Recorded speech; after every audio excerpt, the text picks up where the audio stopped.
ഇന്ന് നമ്മുടെ കൂടെയുള്ളത് ഒരു പ്രമുഖ സിനിമാ നടൻ എന്ന് തന്നെ പറയണം. 50 വർഷമായിട്ട് ഈ ഫീൽഡിൽ അദ്ദേഹത്തിൻ്റെതായ വ്യക്തിമുദ്ര പതിപ്പിച്ചിട്ടുണ്ട്. പക്ഷെ എന്നാൽ പോലും വേണ്ടത്ര അംഗീകാരങ്ങൾ അദ്ദേഹത്തിനെ തേടി എത്തിയിട്ടില്ല. പക്ഷെ അദ്ദേഹത്തിൻ്റെ ഏറ്റവും വലിയ ക്വാളിറ്റി എന്താന്ന് പറഞ്ഞു കഴിഞ്ഞാൽ കാര്യങ്ങൾ വളച്ചൊടിക്കാണ്ട് ആരെയും പേടിക്കാണ്ട് തുറന്നു പറയുന്ന ഒരു വ്യക്തിത്വം. അതുകൊണ്ട് തന്നെ ആയിരിക്കണം അദ്ദേഹത്തിന് സിനിമയിൽ ഒരു വേണ്ടത്ര അംഗീകാരം ലഭിക്കാത്തതും. എന്തായാലും നമ്മൾ ആ ഒരു ഇതിലോട്ടല്ല പോകുന്നത്. നമുക്ക് ഇപ്പോഴത്തെ അമ്മയിൽ നടക്കുന്ന ഈ പ്രശ്നങ്ങളെക്കുറിച്ചും അമ്മ എന്തായിരുന്നു, എന്താണ് എന്നതിനെക്കുറിച്ചും ചോദിക്കാം അദ്ദേഹത്തിൻ്റെ അടുത്ത്. സർ, എന്താണ് അമ്മ എന്ന ഈ അസോസിയേഷനെ കൊണ്ട് ഉദ്ദേശിച്ചത്? തുടക്കത്തിൽ ആദ്യം തന്നെ ഒരു തിരുത്തലിവിടെ നടത്താം. ആദ്യത്തെ തിരുത്തൽ വലിയ ഒരു അറിയപ്പെടുന്ന വലിയ മഹാനെന്നൊന്നും എന്നെ വിശ്വസിപ്പിക്കേണ്ട. എനിക്ക് സ്വയം അറിയാം വേർ ഐ സ്റ്റാൻഡ്. സിനിമയിൽ അർഹിച്ച സ്ഥാനമാനങ്ങൾ കിട്ടാണ്ട് വളരെയധികം മനസ്സുകൊണ്ട് വേദനിച്ച് നിൽക്കുന്ന ഒരു വ്യക്തിത്വം തന്നെയാണ് ഞാൻ. ഇന്നും I am trying to prove myself. അതിൻ്റെ പിന്നിലുള്ള കാര്യങ്ങൾ അത് പറഞ്ഞതും ശരിയാണ്. എന്നുവെച്ചാൽ കുറച്ച് തുറന്ന് സംസാരിക്കുന്ന ചീത്ത സ്വഭാവം, അത് എന്താ പറയുക, ഔട്ട് സ്പോക്കൺ നേച്ചർ. അത് ഇംഗ്ലീഷിൽ പറയാറുണ്ട്, out spoken people are always out. അങ്ങനെയാണ്. അപ്പോൾ I don't mind. I cannot change my character to benefit myself. I come from a different background. ഒരു നല്ല പാരമ്പര്യമുള്ള നല്ലൊരു തറവാട്ടിൽ നിന്ന് വരുന്ന ഒരാളാണ്. പക്ക സിനിമ സ്റ്റൈൽ എനിക്കറിയില്ല. സിനിമ എൻ്റെ ഒരു പാഷനാണ് ചെറുപ്പം പോലെ. അതുകൊണ്ട് തന്നെ ഞാൻ സിനിമ ഇൻഡസ്ട്രിയിൽ വന്നതും ഇന്നും ഇത്ര കാലഘട്ടമായി അർഹിച്ച സ്ഥാനമാനങ്ങൾ കിട്ടിയില്ലെങ്കിൽ പോലും വളരെ ശക്തമായി പിടിച്ചു നിന്ന് ഇന്നല്ലെങ്കിൽ നാളെ അതെന്നിലേക്ക് വരും എന്നുള്ള വലിയ ഒരു എന്താ പറയുക ആത്മവിശ്വാസത്തോടുകൂടി മുന്നോട്ട് ജീവിച്ചു പോകുന്ന ഒരു പാവം മനുഷ്യനാണ്. വേറെ നമുക്ക് ആരോടും ഒരു വൈരാഗ്യവും വിഷമവും ഒന്നുമില്ല. ഇനി എന്തെങ്കിലും ഉണ്ടെങ്കിൽ തന്നെ ഉള്ളിലൊരു ഈഗോ ഇല്ല. അപ്പം തന്നെ ആരോടെങ്കിലും എന്തെങ്കിലും വിഷമം ഉണ്ടെങ്കിൽ ഉടനെ പോയി ക്ഷമ ചോദിക്കാനും മാപ്പ് ചോദിക്കാനും ഉള്ള മനസ്സ് ഉള്ളിൽ ദൈവം തന്നിട്ടുണ്ട്. ഞാൻ അതിൽ എടുത്തു പറയാൻ ഉദ്ദേശിക്കുന്നത് അറിയോ, നമ്മൾ ദൈവം തമ്പുരാനോട് എല്ലാ ദിവസവും പ്രാർത്ഥിക്കാറുണ്ട്. ഏത് ജാതി മതമായിക്കോട്ടെ, ഞാനതിലെല്ലാം ഒന്നാണെന്ന് വിശ്വസിക്കുന്ന ആളാണ്. ഹിന്ദു, ക്രിസ്ത്യാനി, മുസ്ലിം, സിഖ്, ഈസായി, ഇതൊന്നും I don't give place for that. I believe there is only one super natural power which we R giving different names.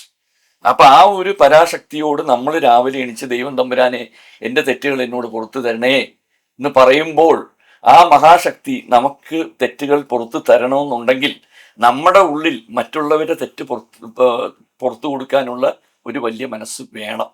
അതുണ്ടെങ്കിൽ നമുക്കത് ചോദിക്കാനുള്ള അർഹതയുള്ള അദ്ദേഹത്തിൻ്റെ അടുത്ത്. അങ്ങനെ ബിലീവ് ചെയ്യുന്ന ആളാണ്. ഓക്കെ, ഇപ്പം ഈ കാര്യങ്ങളൊന്ന് അവിടെ നിൽക്കട്ടെ. അമ്മയിലേക്ക് വന്നാൽ, അമ്മ എന്ന ഒരു മഹാ ഓർഗനൈസേഷൻ മലയാളം ഫിലിം ഇൻഡസ്ട്രി മാത്രമല്ല ഇന്ത്യൻ ഫിലിം ഇൻഡസ്ട്രിയിൽ തന്നെ ഏറ്റവും അധികം ബഹുമതിയോടെയും ഏറ്റവും ബഹുമാനത്തോടുകൂടിയും ആൾക്കാരെ കണ്ടുവരുന്ന ഒരു അസോസിയേഷനാണ് അമ്മ. വേറെ ഒരു ലാംഗ്വേജിലും, whether it be Hindi, Kannada, Tamil, Telugu, any language for that matter, I can proudly say that our Amma stands number one. അമ്മ തന്നെയാണ്. AMMA ഒന്നുമല്ല, അമ്മ എന്നുവെച്ചാൽ അമ്മ അത്രത്തോളം നന്മകൾ ചെയ്യുന്നുണ്ട്. സത്യസന്ധമായിട്ട് പറഞ്ഞ അത്രത്തോളം നന്മകൾ. എത്രയോ പേർക്ക് കൈനീട്ടം കൊടുക്കുന്നുണ്ട്, എത്രയോ പാവപ്പെട്ടവർ ഇതുകൊണ്ട് ജീവിച്ചു പോകുന്നുണ്ട്, എത്രയോ പേരുടെ ഹെൽത്ത് ഇഷ്യൂസ് നോക്കുന്നുണ്ട്, ഹോസ്പിറ്റൽ ഇഷ്യൂസ് നോക്കുന്നുണ്ട്. ആർക്കെന്ത് ബുദ്ധിമുട്ട് വന്നാലും അമ്മ മുന്നോട്ട് വന്ന് സഹായിക്കുന്നുണ്ട്. അമ്മ ഈസ് എ ബ്യൂട്ടിഫുൾ ഓർഗനൈസേഷൻ. അമ്മ എന്നൊരു ഓർഗനൈസേഷൻ നമ്മുടെ തന്നെ സഹോദരങ്ങൾ, തലപ്പത്തിരിക്കുന്ന നമ്മുടെ സഹോദരങ്ങളായി കൂട്ടിപ്പടുത്ത ഒരു ബ്യൂട്ടിഫുൾ ഓർഗനൈസേഷനാണ്. ഞാൻ പറയില്ലേ, നല്ല വണ്ടി, ഒരു ബ്യൂട്ടിഫുൾ BMW അല്ലെങ്കിൽ ബെൻസ് ആണ് അമ്മ. പക്ഷെ ഓടിക്കുന്ന ഡ്രൈവേഴ്സ് മാറി മാറി കൊള്ളത്തില്ല. അത് എന്നെ സത്യം. വണ്ടി ഓടിക്കാൻ അറിയില്ല വണ്ടി ഓടിക്കാൻ. അത് തന്നെ അതിൻ്റെ സത്യം. ഒരു കാലഘട്ടം ഉണ്ടായിരുന്നു, നമ്മുടെ ഇന്നസെന്റ് ഏട്ടൻ ഭരിച്ചിരുന്ന ഒരു കാലഘട്ടം സുവർണ കാലഘട്ടമായിരുന്നു അമ്മയുടെ. അത്രയും മനോഹരമായ രീതിയിലാണ് അദ്ദേഹം അത് കൈകാര്യം ചെയ്യുന്നത്. അമ്മയുടെ ഒരു ആനുവൽ ഡേ മീറ്റ് വരുമ്പോൾ നമ്മൾ എല്ലാവരും 502 മെമ്പേഴ്സ് 506 മെമ്പേഴ്സ് ഉണ്ടായിരുന്നു. പലരും മരിച്ചുപോയി. ഇപ്പൊ എത്ര, I think it is 502 now. ആ എല്ലാ മെമ്പേഴ്സും കണ്ണിൽ എണ്ണ ഒഴിച്ച് കാത്തിരിക്കുന്ന ഒരു നിമിഷമായിരുന്നു അമ്മയുടെ annual day meet, general body meeting. എന്ന് വെച്ചാൽ നമ്മളെല്ലാവരും അവിടെ ഒത്തുചേർന്ന്, വലിയവനെന്നില്ല ചെറിയവനെന്നില്ല, എല്ലാവരും ചേർന്ന് ഏറ്റവും മുൻപന്തിയിൽ നിൽക്കുന്നവർ ഏറ്റവും ബാക്കിലിരിക്കുകയും ഏറ്റവും ചെറിയ രീതിയിൽ ഇരിക്കുന്നവർ മുന്നിൽ വന്നിരിക്കുകയും ഞാൻ ചെറുത് അവൻ വലുത് എന്നുള്ള വ്യത്യാസ രീതികൾ ഇല്ലാണ്ട് ഒത്തുചേർന്ന് സഹോദരി ബന്ധം, നല്ല ഒരു സുഹൃത്ത് ബന്ധത്തോടുകൂടി പോയിക്കൊണ്ടിരുന്ന ഒരു ബ്യൂട്ടിഫുൾ ഓർഗനൈസേഷൻ ആയിരുന്നു അമ്മ. ആ ഇന്നസെന്റ് ഏട്ടൻ എന്നുള്ള മഹാവ്യക്തി നമ്മളോടിപ്പോ ഇല്ല. അദ്ദേഹം വന്ന് കയറുമ്പോൾ, അദ്ദേഹം വന്ന് എൻട്രി ചെയ്യുമ്പോൾ തന്നെ പുഞ്ചിരിയും ചിരിയും തമാശയുമാണ്. ആ ഒരു രാവിലെ 10 മണിക്ക് നമ്മളവിടെ എൻട്രി ചെയ്യും ഫസ്റ്റ്. ഇപ്പോഴും അങ്ങനെ തന്നെയാണ്. 10 മണി മുതൽ 5-5:30 മണി വരെയാണ് നമ്മുടെ ഈ പരിപാടികളുള്ളത്. അതിൽ വിവിധമായിട്ടുള്ള പല കളി തമാശകളും സംസാരങ്ങളും പല കലാപരിപാടികളും എല്ലാം അവതരിപ്പിച്ച് നല്ല അതിഉഗ്രൻ ഫുഡ്, പിന്നെ എല്ലാവർക്കും ഗിഫ്റ്റുകൾ, ഇങ്ങനെ എല്ലാവരും അതിൽ വരുന്ന ഓരോരുത്തരും ചെറിയവനും വലിയവനും എല്ലാവരും വളരെ സന്തോഷത്തോടുകൂടിയാണ് വൈകിട്ട് 5 മണിക്ക് ചായയും കുടിച്ച് മടങ്ങിപ്പോകുന്നത്. പിന്നെ ഒരു കുറച്ചധികം നാളത്തിലേക്ക് ആ ഒരു മനസ്സിൻ്റെ ഉള്ളിൽ ആ ഒരു സന്തോഷം, ആ ഒരു കുളിർമ നിലനിന്ന് പോകാറുണ്ട്. ആ ഇന്നസെന്റ് ഏട്ടൻ വരുമ്പം ഇന്നസെന്റിന്റെ പ്രസിഡൻഷ്യൽ സ്പീച്ചിൽ അദ്ദേഹത്തിനെ തന്നെ കളിയാക്കിക്കൊണ്ട്, അദ്ദേഹത്തിന്റെ ഭാര്യയെ കളിയാക്കിക്കൊണ്ട്, അദ്ദേഹത്തിന്റെ വീട്ടുകാരെ കളിയാക്കിക്കൊണ്ടാണ് അദ്ദേഹം സംസാരിക്കുന്നത്. അത് അദ്ദേഹത്തിന്റെ ഒരു മഹത്വമാണ്. വേറെ ആർക്കും അത് ചെയ്യാൻ പറ്റത്തില്ല. Without insulting others and also not without insulting their own family members. He does things in such a sweet manner that we are also happy. എല്ലാവരും ചിരിച്ച് മണ്ണ് തപ്പി ഒരുവിധ വിവാദങ്ങളും ഇല്ലാണ്ട് വളരെ ഭംഗിയായി. അന്ന് അദ്ദേഹത്തിനോടൊപ്പം തോള് ചേർത്ത് നിന്നിരുന്ന ഒരു വ്യക്തിത്വമാണ് ഇടവേള ബാബു. ഇടവേള ബാബുവും അദ്ദേഹത്തിന്റെ കൺട്രോളിലായിരുന്നു. അങ്ങനെ ഒരു മുതിർന്ന ആളുടെ മുമ്പിൽ ഒരു വെളവും ആരുടെയും അവിടെ നടക്കില്ല. അത് അദ്ദേഹം തമാശയൊക്കെ പറയുമ്പോഴും കാര്യത്തിലേക്ക് വരുമ്പം അങ്ങനെ നല്ല സ്ട്രിക്റ്റ് ആയിരുന്നു. ആ ഒരു അദ്ദേഹത്തിനോട് എല്ലാവർക്കും വിശ്വാസമായിരുന്നു, അതികവിഞ്ഞ വിശ്വാസം. അദ്ദേഹത്തിന്റെ ടേമിൽ തന്നെ സെക്രട്ടറിയായി മമ്മൂക്കായും സെക്രട്ടറിയായി ലാലും അതുപോലെ പലവരും ആ സമയത്ത് ഇരുന്നിട്ടുണ്ട്. എങ്കിൽ ഡിസിഷൻസ് വരുമ്പോൾ വളരെ ഭംഗിയായി, ആർക്കും മനസ്സിനൊരു വിഷമം തട്ടാത്ത രീതിയിൽ വളരെ ഭംഗിയോടുകൂടി തന്നെ അങ്ങനെ അത് ഓരോ പ്രോബ്ലംസും സോൾവ് ചെയ്ത് പോവുകയായിരുന്നു. അദ്ദേഹത്തിന്റെ മരണം സിനിമ ഇൻഡസ്ട്രിക്ക് ഒരു വലിയ നഷ്ടമാണ്, തീരാ നഷ്ടം. അദ്ദേഹം മാത്രമല്ല, നമ്മളോടൊപ്പം ഉണ്ടായിരുന്ന വലിയ കലാകാരന്മാര്, മുരളി, സോമേട്ടൻ, സുമാരേട്ടൻ, ഒടുവിൽ ഉണ്ണികൃഷ്ണൻ, കുതിരവട്ടം പപ്പു എന്ന് വേണ്ട എടുത്ത് ഇപ്പൊ പേരുകൾ നമ്മൾ ആരെങ്കിലും വിട്ടുപോയിട്ടുണ്ടെങ്കിൽ അത് ആരെയും വിഷമിപ്പിക്കാനല്ല കേട്ടോ, ആരും തെറ്റിദ്ധരിക്കരുത്. വായിൽ വരുന്ന കുറെ പേരുകൾ ആ സമയത്ത് പറയുന്നതേ ഉള്ളൂ. വലിയ കലാകാരന്മാർ നമ്മളെ വിട്ടുപോയി. നെടുമുടി വേണുചേട്ടൻ, ഇവരൊക്കെ ആരാണ്? ഇവരൊക്കെ they are gems as actors. Indian film, തിലകേട്ടൻ, ഇന്ത്യൻ ഫിലിം ഇൻഡസ്ട്രിയിലെ തന്നെ മുത്തുക്കളാണ് ഇവര്. ഏതൊരു ലാംഗ്വേജ് എടുത്താലും അവർ പറയും Malayalam film industry, such talented people, such scripts, such nice movies. Malayalam film ഇൻഡസ്ട്രിയിൽ വരുന്ന സിനിമകൾ പോലെ നല്ല സിനിമകൾ, അഭിനയിക്കാൻ കഴിവുള്ള നല്ല നല്ല ആർട്ടിസ്റ്റുകൾ മറ്റ് സിനിമകളിലുണ്ട്, ഇല്ലാന്ന് ഞാൻ പറയുന്നില്ല. With due respects to all of them, എല്ലാവരെയും പൂർണ്ണമായിട്ട് ബഹുമാനിച്ചുകൊണ്ട് തന്നെ ഞാൻ പറയുന്നു, മലയാളം ഫിലിം ഇൻഡസ്ട്രി അത് വേറൊരു ലെവലാണ്. അത് ഒരാൾക്കും തടഞ്ഞു നിർത്താൻ പറ്റത്തില്ല മലയാളം ഇൻഡസ്ട്രി.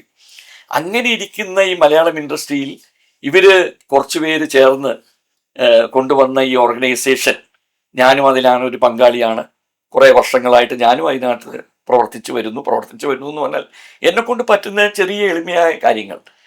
ഞാൻ അതിലൊന്നും ഞാൻ ആന ചെയ്തു കുതിര ചെയ്തു ഒന്നുമല്ല. നമ്മളെല്ലാവരും കൂട്ടായ്മയോട് കൂടി ഒരുമിച്ച് സഹോദര്യമായി പോയിക്കൊണ്ടിരുന്ന ഇത്രയും നല്ലൊരു ഓർഗനൈസേഷൻ ഇന്നസെന്റിന്റെ മരണത്തിന് ശേഷം അതിൻ്റെ ഒരേ പ്രോബ്ലംസ് വന്നു തുടങ്ങി. One by one. ആദ്യം എനിക്ക് എടുത്തു പറയാനുള്ള ഇതിനകത്ത് അദ്ദേഹത്തിന്റെ മരണശേഷമാണ്. അദ്ദേഹം ഉള്ള സമയത്ത് കോടികൾ ബാങ്കിലുണ്ടായിരുന്നു. എനിക്ക് ഇഫ് ഐ റിമെമ്പർ നിയർലി 10 കോടി രൂപ ബാലൻസ് ഉണ്ടായിരുന്ന ഒരു സ്ഥാപനമാണ് അമ്മ. അന്ന് ഞാൻ ഇപ്പോഴും ഓർക്കുന്നു, അതിൻ്റെ ഓഡിറ്റർ, അന്നുണ്ടായിരുന്ന ഓഡിറ്റർ, അദ്ദേഹം മരിച്ചുപോയി.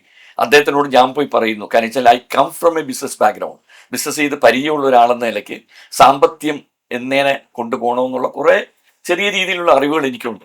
ഞാൻ അദ്ദേഹത്തിനോട് പറഞ്ഞു, ദേ ഈ 10 കോടി രൂപ നമ്മുടെ ബാങ്കിൽ കിടപ്പുണ്ട്, നമുക്കിത് എന്തെങ്കിലും ഒരു റിയൽ എസ്റ്റേറ്റിൽ ഒരു സ്ഥലം മേടിക്കുകയും അവിടെ ഒരു കെട്ടിടം പണിയുകയും ആ കെട്ടിടം പണിതാൽ മാത്രം പോരാ, നമുക്ക് അടിയിൽ നല്ലൊരു ഇൻകം, അമ്മയ്ക്ക് വേണ്ടത് ഇൻകമാണ്, നല്ല ഇൻകം കിട്ടുന്ന കമേഴ്ഷ്യൽ പോർഷനാക്കി അതിൻ്റെ മുകളിൽ നമുക്ക് ആവശ്യമുള്ള ഒരു ഓഫീസ് പണിത്, പിന്നെ അതിൻ്റെ മുകളിൽ നമുക്ക് ഒരു ഓഡിറ്റോറിയം, എല്ലാ മെമ്പേഴ്സ്, ഇപ്പോൾ ഓരോ തവണയും നമ്മൾ വാടക എടുക്കുകയാണ് ചെയ്യുന്നത് ഈ ഇത് ആനുവൽ മീറ്റിന്, നമ്മുടെ സ്വന്തമായിട്ടുള്ള ഒരു ഓഡിറ്റോറിയം മുകളിൽ, അതിൻ്റെ മുകളിൽ വരുന്ന ആർട്ടിസ്റ്റുകൾ, കഴിവില്ലാത്തവരും കഴിവുള്ളവരും ആയിക്കോട്ടെ, കഴിവില്ലാത്തവർ കൂടുതൽ, അവർക്ക് താമസിക്കാൻ, അതായത് അവർ വരുമ്പോൾ പിന്നെ ഈ ഹോട്ടലിന് ചിലവുകൾ, പിന്നെ അവർ അവിടെ പോയി താമസിച്ചു ഇവിടെ പോയി താമസിച്ചു, അതല്ല, ഈ ആനുവൽ മീറ്റിങ്ങിന് വരുമ്പം മാത്രമല്ല, എല്ലാണ്ട് തന്നെ വല്ലപ്പോഴും അവർ എറണാകുളത്ത് വരുമ്പോൾ അവർക്ക് ഒന്ന് താമസിക്കാൻ ഒരു 10-20 റൂംസ് ഇതെല്ലാം പണിത് നമുക്ക് അങ്ങനെ ഒരു സെറ്റപ്പ് ചെയ്തുകൂടെ എന്ന് ഞാൻ അദ്ദേഹത്തിനോട് ചോദിച്ചപ്പോൾ അദ്ദേഹം ഇന്നില്ല ഇത് എടുത്തു പറയാൻ. അദ്ദേഹം പറഞ്ഞു, ഞാൻ എന്ത് ചെയ്യാനാ മിസ്റ്റർ നാസർ, ഞാൻ എന്ത് ചെയ്യാൻ പറ്റും, ഞാനും 1-2 അവനെ സൂചിപ്പിച്ചിരുന്നു, പക്ഷെ അത് എന്തോ എനിക്കറിയില്ല. ശരി, ഞാൻ ആരെയും കുറ്റപ്പെടുത്തുന്നില്ല. എന്നാൽ ഇന്നസെന്റിന്റെ മരണശേഷം ഇവര് കുറച്ചു പേര് ചേർന്ന് ദേശാഭിമാനി റോഡിൽ ഒരു ബിൽഡിംഗ് വാങ്ങി, വിലയ്ക്ക് വാങ്ങി. അത് ആരുടെയും അനുവാദം കമ്മിറ്റിയിലോ ആനുവൽ മീറ്റിൽ വെച്ചോ അതിൻ്റെ ഒരു മേടിക്കുന്നുള്ള എൻ്റെ ഒരു അനുവാദം എടുത്തെന്ന് ഐ ഡോണ്ട് റിമെമ്പർ. ഇനി ഓർക്കാണ്ടാണോ എനിക്കറിയില്ല, ഞാനത് അങ്ങനെ എടുത്തു പറയാൻ വേണ്ടി, because I don't remember that. അറിയാത്ത ഒരു കാര്യം നമ്മൾ തെറ്റ് പറയുന്നത് ശരിയല്ലല്ലോ. എനിവേ, അവിടെ ഒരു 4 നില കെട്ടിടം അവിടെ വാങ്ങി വലിയൊരു വിലയ്ക്ക്. എനിക്ക് തോന്നുന്നു, ഇഫ് ഐ റിമെമ്പർ 6 കോടിയോ 7 കോടിയോ എന്തൊക്കെയാണ്. ഇത് വാങ്ങിയത് തന്നെ അന്ന് പറഞ്ഞു വരുമ്പോൾ അന്നത്തെ വിലയ്ക്ക് ഏറ്റവും വലിയ വില കൊടുത്താണ് അത് മേടിച്ചത്. അന്ന് തന്നെ ഞാൻ അത് ഒബ്ജക്റ്റ് ചെയ്തു. അപ്പം തന്നെ ഞാൻ ഒരുവിധമൊക്കെ അതിൽ നിന്ന് ഔട്ടായി തുടങ്ങി. ഞാൻ പറഞ്ഞു, തെറ്റാണ്, ഇത്രയും വലിയ വിലയ്ക്ക് ഇത് മേടിക്കാനുള്ള വില ഇല്ല, അവിടെ ഇല്ല. അത് മേടിച്ച് അതിനപ്പുറം അതിൻ്റെ മുകളിൽ കുറയാണ്ടൊരു 1-1.5 കോടി അത് ഫർണിഷ് ചെയ്യാനും സെറ്റപ്പ് ചെയ്യാനും ഒക്കെ ചെയ്തു. ഇതെല്ലാം കാശ് അമ്മയിൽ വളരെ ബുദ്ധിമുട്ടി വലിയ വലിയ കലാകാരന്മാർ, മമ്മൂട്ടി, മോഹൻലാൽ, സുരേഷ് ഗോപി, ദിലീപ്, പൃഥ്വിരാജ്, ഇങ്ങനെ നമ്മൾ അറിയപ്പെടുന്ന വലിയ വലിയ നടന്മാർ കൂട്ടായ്മയോടുകൂടി പലയിടത്തും പോയി പല ഷോസ് നടത്തി, വിദേശത്തും ഇന്ത്യയിലും ഷോസ് നടത്തി. ഇവരുടെ വില, ഇവരുടെ നിലയും വില, ഇപ്പം നാസർ ലത്തീഫ് എന്ന് പറഞ്ഞ ഒരാളും വരാൻ പോകുന്നില്ല എന്ന് എനിക്കറിയാം. അതുകൊണ്ട് എൻ്റെ പേരിലൊന്നും ഒരു പൈസ കിട്ടിയെന്ന് ഞാൻ പറയത്തില്ല. എന്നാൽ ഇവർ ഈ അറിയപ്പെടുന്ന സിനിമാ രംഗത്തെ രാജാക്കന്മാർ, കിരീടമണിയാത്ത രാജാക്കന്മാർ, ഇവരുടെ ഒരു കപ്പാസിറ്റി കൊണ്ടാണ് ഈ പണമെല്ലാം അവിടെ വരുന്നത്. എല്ലാ വർഷവും ഓരോ ഷോയിൽ നിന്നും 3 കോടി 4 കോടി 5 കോടി ഇങ്ങനെ വരെയാണ് ഈ വരുന്നത്. വേറൊരു സെക്ഷൻ ഓഫ് പീപ്പിൾ ഉണ്ട്, അത് ഇവരറിയുന്നില്ല, ഈ രാജാക്കന്മാരറിയുന്നില്ല. അതിൻ്റെ അടിയിലുള്ളവർ ഇത് എങ്ങനെയാണ് കൈകാര്യം ചെയ്യണമെന്നുള്ളത്. രാജാക്കന്മാർക്ക് സമയമില്ല, സത്യം പറയുന്നത് അവർക്ക് സമയമില്ല. They are so busy. അവരെ കുറ്റപ്പെടുത്തുകയല്ല, അവർ വരും, ഇത് നോക്കും, ഇതിനു വേണ്ടി അവർ സഹകരിക്കും. എങ്കിൽ ഇത് എവിടെയാണ് ഈ ഒലിച്ചു പോണത്? പറയില്ലേ, ചക്കരക്കുടത്തിൽ കൈയിട്ടാൽ നക്കാത്തവൻ കുറവാണെന്ന്. അതാരാണ് നക്കിക്കൊണ്ട് പോണേന്നുള്ളത് ഈ രാജാക്കന്മാർക്ക് അറിയില്ല. പലയിടത്തുനിന്നും അത് പോകുന്നു, ചോർന്നു പോകുന്നു, തേന് നക്കിയും പോകുന്നു, ഒലിച്ചും പോകുന്നു. ഇങ്ങനെ വളരെയധികം മോശപ്പെട്ട സാഹചര്യങ്ങൾ അമ്മയ്ക്കകത്ത് നടന്നു വരുന്നുണ്ട്. പിന്നെ എന്താണ് തർക്കം. ഇന്നസെന്റിനുള്ള സമയത്ത് ഇന്ന് വരെ ഒരു വിവാദം പണത്തെക്കുറിച്ച് ഉണ്ടായിട്ടില്ല, ഒരു തർക്കം ഉണ്ടായിട്ടില്ല. ഞാൻ ഇന്നും ഓർക്കുന്നു ഇന്നസെന്റ് ഒരിക്കൽ പറയുന്നത്, അമ്മയ്ക്കകത്തുനിന്ന് 5 പൈസ എടുത്ത് തിന്നാൽ അത് അവന് ദഹിക്കത്തില്ല. ഞാനും ഇപ്പൊ തന്നെ അത് തന്നെ പറയുന്നു. പാവപ്പെട്ടവരുടെ പൈസയാണ് ഈ ശേഖരിച്ച് വെക്കുന്ന ഈ പാവപ്പെട്ട തള്ളമാരും ഈ ആളുകളും. ഇവര് യാചിച്ച്, ഇവർക്ക് വയ്യ, എങ്കിലും അവർ വരുമ്പോഴൊക്കെ വളരെ നല്ല രീതിയിൽ ഡ്രസ്സ് ചെയ്തൊക്കെ പാവങ്ങൾ വരും. എന്നാൽ അവർക്ക് വളരെ കഷ്ടപ്പാടാണ്, അവരുടെ ഇല്ല. അതുകൊണ്ടാണ് അവരിങ്ങനെ കൈനീട്ടം കൊടുക്കുന്നുണ്ട്. 5000 രൂപ എല്ലാ മാസവും എല്ലാവർക്കും. അതിൽ എത്ര പേര് അർഹതപ്പെട്ടവരുണ്ടെന്നുള്ളതും എടുത്തു നോക്കേണ്ട കാര്യമാണ്. വലിയ വലിയ കാശുള്ളവന്മാർക്കും കൊടുക്കുന്നുണ്ട് കൈനീട്ടം. അപ്പൊ ഞാൻ ഒരിക്കൽ ചോദിച്ചു, ഇതെന്താ ഇങ്ങനെ ഇത് പാവപ്പെട്ടവർക്കല്ലേ കൈനീട്ടം കൊടുക്കണ്ട. അപ്പം അവിടെ ഒരു സംസാരം ഉണ്ട്, it's A privilege. Privilege. So definitely I am also eligible for this privilege. I am 50 years in the film industry. I am nearing 70 years now. I am a senior citizen. അപ്പം privilege should come to me also. Why is not coming to me? I am not asking for it. എനിക്ക് തന്നാലും ഞാൻ ഒരിക്കൽ സംസാരം ഉണ്ടായിട്ടോ, ഇക്കയുടെ പേര് nominate ഞാൻ പറഞ്ഞ വേണ്ട, എനിക്ക് വേണ്ട. ദൈവം അനുഗ്രഹിച്ച് താൽക്കാലികമായിട്ട് കഞ്ഞി കുടിച്ചു പോകാനുള്ള വക ദൈവം തമ്പുരാൻ തന്നിട്ടുണ്ട്. ഇത് എന്നിലും അർഹതപ്പെട്ട എത്രയോ പേര് അതിനകത്തുണ്ട്, അവർക്ക് കൊടുക്കാം. എനിക്ക് വേണ്ട. തന്നിരുന്നെങ്കിൽ ഞാനത് ചെയ്യുമായിരുന്നു. ഇനിയല്ല, എനിക്കത് കിട്ടിയിരുന്നെങ്കിലും ഞാനത് മേടിച്ചു വല്ല പാവപ്പെട്ടവർക്ക് കൊടുക്കുമായിരുന്നു. ഞാൻ അങ്ങനെ വിശ്വസിച്ച് ജീവിക്കുന്ന ആളാണ്. അവിടെ ഒരു കാര്യം എടുത്ത് പറയാം. ഞാനുള്ളത് 20 സെന്റ് സ്ഥലം, എന്റെയും എൻ്റെ ഭാര്യയുടെ പേരിലുള്ള 20 സെന്റ് സ്ഥലം, 7 പുന്നയില് വാട്ടർ ഫ്രണ്ട് ആയിട്ട് കിടക്കുന്ന 20 സെന്റ് സ്ഥലം ഞാനൊരു ചെറിയ ഫാം പോലെ ചെയ്യാന്ന് വാങ്ങിയതാണ്. പിന്നെ ദൈവം തമ്പുരാൻ എൻ്റെ മനസ്സിൽ തോന്നിച്ചു, നീ നിനക്ക് വേണ്ടി മാത്രം അങ്ങ് ജീവിക്കല്ലേ, മറ്റുള്ളവർക്കും വേണ്ടിയും ജീവിക്കുക. കാര്യം ഞാൻ അങ്ങനെ പാരമ്പര്യമുള്ള കുടുംബത്തിൽ നിന്ന് വരുന്ന ആളാണ്. എൻ്റെ ഗ്രാൻഡ് ഫാദറും ഗ്രാൻഡ് മദറുമായിട്ട് ഡൊണേറ്റ് ചെയ്തേക്കുന്ന ഒരു ലിമിറ്റ് ഇല്ലാണ്ടാണ്. ഇന്നത്തെ കാലഘട്ടം പറഞ്ഞ ഒരു 100 കോടി രൂപ, ഞാൻ വലിയവനായി പറയല്ല കേട്ടോ, ക്ഷമിക്കണേ, സത്യമാണ് പറയുന്നത്. ദാർലൂം സ്കൂള്, 1500 സ്കൂൾ കുട്ടികൾ പഠിക്കുന്ന ചാരിറ്റബിൾ ഇൻസ്റ്റിറ്റ്യൂഷൻ, 2 ഓർഫനേജ്, പള്ളി, ഇൻസ്റ്റിറ്റ്യൂഷൻസ്, 10-200 കുടുംബങ്ങൾ കൊച്ചിയിൽ, നമ്മുടെ 18ഓളം ട്രസ്റ്റുകളുണ്ട് നമ്മുടെ കീഴിൽ. നമ്മുടെ കാരണവന്മാർ എഴുതി വെച്ച് പോയത്, അതിൽ ജീവിച്ചു പോകുന്നുണ്ട്. ഇതെല്ലാം വീമ്പടിക്കുകയല്ല കേട്ടാ, വിളിച്ച് പറയല്ല. ഞാൻ പറയാൻ കാര്യം എന്ന് വെച്ചാൽ, ഞാൻ എൻ്റെ അങ്കിളുണ്ട് ബാബുസേട്ട്, അദ്ദേഹത്തിനോട് ഞാൻ ഇടയ്ക്ക് പറയുവേ, നമ്മുടെ കാരണവന്മാർ ആനയെ കൊടുത്തെന്ന് പറഞ്ഞ് അങ്ങനെ നെളിഞ്ഞു നിന്ന കാര്യമുണ്ടോ മാമ? നമ്മൾ ഒരു ആടിനെ കൊടുക്കണ്ടേ? അങ്ങനെ എൻ്റെ മനസ്സിൽ തോന്നിയ ഒരു കുഞ്ഞാടിനെയാണ് ഞാൻ അങ്ങോട്ട് തരാം, അമ്മയ്ക്ക് തരാം. അമ്മയ്ക്ക് അർഹതപ്പെട്ടവർക്ക് കുറച്ച് വീടുകൾ പണിത് കൊടുക്കാം, ഒരു 2 സെന്റ് വെച്ച്. വലിയ വീടുകളല്ല, കൊട്ടാരമില്ല, ചെറിയ ചെറിയ വീടുകൾ പണിത് കൊടുക്കാം. 20 സെന്റിൽ നമുക്ക് കുറയാണ്ട് ഒരു 10 വീട് അവിടെ പണിയാൻ പറ്റും. അതിൻ്റെ മുകളിലേക്കും വേണമെങ്കിൽ ചെയ്യാം. LIG MIG ഒക്കെ പനമ്പള്ളിയാറിലും ഗിരിനഗറിലും ഉണ്ടല്ലോ, അതുപോലത്തെ വീടുകൾ ചെയ്യാം എന്ന് പറഞ്ഞ് ഞാൻ അന്ന് സെക്രട്ടറി ആയിരിക്കുന്ന മമ്മൂക്കയാണ്. അവിടെ ഞാൻ മൈക്കിൽ വന്ന് ഇത് അനൗൺസ് ചെയ്തു, ഞാൻ തരാൻ തയ്യാറാണ്. എല്ലാവരും കൈയടിച്ച് സന്തോഷിച്ചു. ഞാനുള്ളത് ഈ ഡോക്യുമെന്റ് ഒരാഴ്ചക്കുള്ളിൽ തന്നെ കൊണ്ടുപോയി ഇടവേള ബാബുയെ ഏൽപ്പിച്ചു. അതിനുശേഷം അതിന് യാതൊരു മുന്നോട്ട് പോക്കുമില്ല. കാര്യം വെച്ചാൽ ചിലപ്പോൾ അത് എനിക്ക് തോന്നുന്നത് എൻ്റെ ഈഗോ ആണെന്ന് എനിക്കറിയില്ല. ഞാൻ ഇനി അവിടെ വലിയവനായി പോവോ എന്നുള്ളൊരു ഫീലിംഗ് ആയിരിക്കാം. എനിക്ക് വലിയവനാകാൻ വേണ്ടി ഒന്നുമല്ല. അങ്ങനെ ആയിരുന്നെങ്കിൽ എനിക്ക് മിനിസ്റ്റർമാരെയൊക്കെ വിളിച്ച്, എല്ലാ ആർട്ടിസ്റ്റുകളെയൊക്കെ വിളിച്ച് ഒരു വലിയ യോഗം കൂടി, വലിയൊരു പന്തലൊക്കെ ഇട്ട് അവിടെ വെച്ചിട്ട് ഇതങ്ങ് കൊടുക്കായിരുന്നു. അപ്പം ആൾക്കാർ പറയുന്നു ഫിലന്ത്രോഫിസ്റ്റ്, വലിയ എന്താ പറയാ, ദയാലു. എനിക്ക് വേണ്ടേ അങ്ങനെയുള്ള ഒരു പേരും വേണ്ട. പാരമ്പര്യമായിട്ട് അത് പഠിച്ചിട്ടില്ല. നന്മ ചെയ്യാൻ ആഗ്രഹിച്ചു, നന്മ ചെയ്യണമെന്ന് വെച്ച് അത് കൊടുത്തു. അതിന് എന്തൊക്കെ വിവാദങ്ങൾ ഉണ്ടാക്കി എന്നറിയോ? എന്തൊക്കെ വിവാദങ്ങൾ ഉണ്ടാക്കി. എന്നിട്ട് അത് അവർ സ്വീകരിച്ചില്ല, അത് മടക്കി തന്നു. ദൈവം അനുഗ്രഹിച്ച് ഇപ്പം അത് 5 വീട് അവിടെ പണിതു. ഞാൻ തന്നെ അതിനുവേണ്ടി ശ്രമിച്ച് 5 വീട് പണിതു. കണ്ണില്ല, കാലില്ല, ഹാൻഡിക്യാപ്ഡ് ആയിട്ടുള്ള ആൾക്കാർ എല്ലാവരും അവിടെ താമസിക്കുന്നു. മുസ്ലിംസ് മാത്രമല്ല കേട്ടോ, എടുത്തു പറയാം, ഹിന്ദുസ്, ക്രിസ്ത്യൻസ്, മുസ്ലിംസ് 3 പേരുമുണ്ട്. എല്ലാ ജാതിക്കാരും ഇവിടെ ഉണ്ട്. ഒരു യൂണിറ്റിയാണ് അവിടെ. ഇന്ന് സ്നേഹിച്ച് സന്തോഷിച്ച് അവർ പോകുന്ന ഇടയ്ക്കിടയ്ക്ക് ഞാൻ അവിടെ പോകുമ്പോൾ മനസ്സിന് വലിയ കുളിർമ തരുന്നുണ്ട്. അപ്പൊ ഇതിങ്ങനെ ഒരു നന്മ ഉദ്ദേശിച്ച് അമ്മയെ ഏൽപ്പിക്കാൻ ഉദ്ദേശിച്ചത് അവിടെ അത് തെറ്റായ രീതിയിൽ കൂടെ കൊണ്ടുവന്ന്, അന്ന് ഞാൻ കമ്മിറ്റി മെമ്പറായിട്ട് അവിടെ ഇലക്ഷൻ നിൽക്കുമ്പോൾ എൻ്റെ പ്രിയ സുഹൃത്തും ഞാൻ സഹോദരൻ എന്ന് വിചാരിക്കുന്ന ഒരു വ്യക്തിത്വം അത് വളരെ മോശം രീതിയിൽ അത് കൊണ്ടുവന്ന് ഞാൻ അമ്മയെ പറ്റിച്ചു. അമ്മയ്ക്ക് കൊടുക്കാമെന്ന് പറഞ്ഞ് കൊടുത്തില്ലയോ എന്നൊക്കെ പറഞ്ഞ് അതൊരു വലിയ വിഷയമാക്കി. ഞാൻ കൊടുക്കാണ്ടിരുന്നിട്ടില്ല, ഞാൻ അവിടെ ഡോക്യുമെന്റ് കൊടുത്തതാണ്. എങ്കിൽ അവിടെ ചതമാണ്, മറ്റതാണ്, മറിച്ചാണ്, ബിൽഡിംഗ് പണിയാൻ യോഗ്യതയില്ല എന്ന് പറഞ്ഞ് അവര് വേണ്ടാന്ന് വെച്ചു. ഞാൻ വേണ്ടാന്ന് വെച്ചില്ല. അവര് വേണ്ടാന്ന് വെച്ചതിന് ഞാൻ കുറ്റക്കാരനാണോ? അതിനുശേഷം അതേ സ്ഥലത്ത് തന്നെയാണ് ഇപ്പൊ പണിത് കൊടുത്ത് പാവപ്പെട്ടവർ താമസിക്കുന്നത്. ആർക്കും എപ്പോഴും പോയി വിസിറ്റ് ചെയ്യാം അവിടെ. Anybody can go and see that place now. അപ്പൊ ഞാൻ പറഞ്ഞു, ഇതിനകത്ത് കുറെ കുറുക്കന്മാരുണ്ട്, കുറെ ഈഗോയിസ്റ്റ്, കുറെ കുറുക്കന്മാരുണ്ട്. സിനിമയ്ക്കകത്ത് ഞാൻ 50 വർഷത്തിൽ പഠിച്ച ഒരു കാര്യം എന്താണെന്നറിയോ? ആർക്കും ഒരു വ്യക്തിത്വമില്ല, നന്മയില്ല, മനുഷ്യത്വമില്ല, സാഹോദര്യമില്ല, സുഹൃത്ത് ബന്ധങ്ങളില്ല.